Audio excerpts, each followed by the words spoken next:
Good afternoon, Michelle. Yes, for many people driving into the city of Cape Town, this encampment or former encampment, where around 70 homeless people were removed from this morning, was the first glimpse they actually got to the city of Cape Town. It's now been completely demolished in a matter of hours. There were about 100 structures which were removed. As you mentioned, about 70 people living or occupying this land were evicted this morning. That follows a court order issued in October that the group of individuals occupying this land moved by the 17th of October. And they were, of course, given a 2-week grace period before that eviction order was, in fact, initiated or implemented this morning. As you've just seen, cleanup operations have been underway. The site is almost completely clear. There's still some debris from structures that were demolished earlier this morning, and there's also a moat that is being cleared as we speak, filled with human waste, lots of debris, and general pollution. But as you mentioned, Michelle, it does speak to the fact that homelessness is a crisis in the city of Cape Town. And I'm told that many of the people who were evicted off this precinct land this morning have been moved by the city of Cape Town to safe space shelters, which were created to provide them with shelter temporarily, a hot meal, a roof over their heads, and assistance to getting back on their feet eventually. We're also told that the city does have long-term plans for this site, and I do apologize for the noise behind me. As I mentioned, it is a demolition site at the moment. But those homeless individuals who have now been moved, they're at facilities across the city of Cape Town at those various safe space shelters where they'll remain indefinitely. And how long does the cleanup operation there take, Latasha, as the city now tries to restore that site to its former glory, previously quite a big tourist attraction? Yes, of course. Well, eviction started this morning at around 7:30, and now by midday, the land has been completely flattened. The structures have been completely demolished.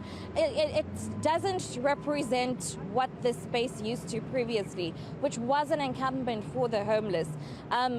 All that remains, which actually reflects that this place was occupied by groups of homeless individuals, is the litter and the pollution in the moats, which I'm told by the Castle of Good Hope CEO that this is going to take a few more days to clean up the water, to reintroduce vegetation back into the surrounding precinct. And there's also talks of this area being transformed into a public space with fruit trees that's accessible to the whole public.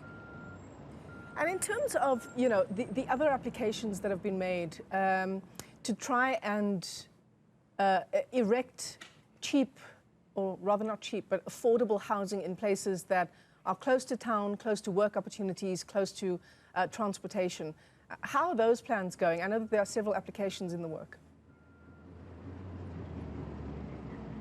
Yeah, as you mentioned, there are several applications with regard to providing affordable housing for people who have essentially been enduring the legacies of spatial apartheid in the city of Cape Town for decades. And the Department of Public Works has told me that there are numerous plans underway to establish those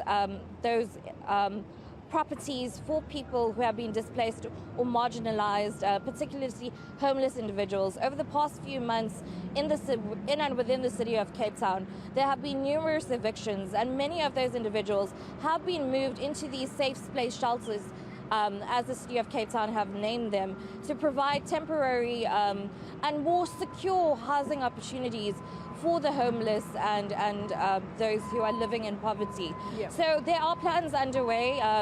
I'm assuming that by the new year, a lot of these sites will actually come to fruition.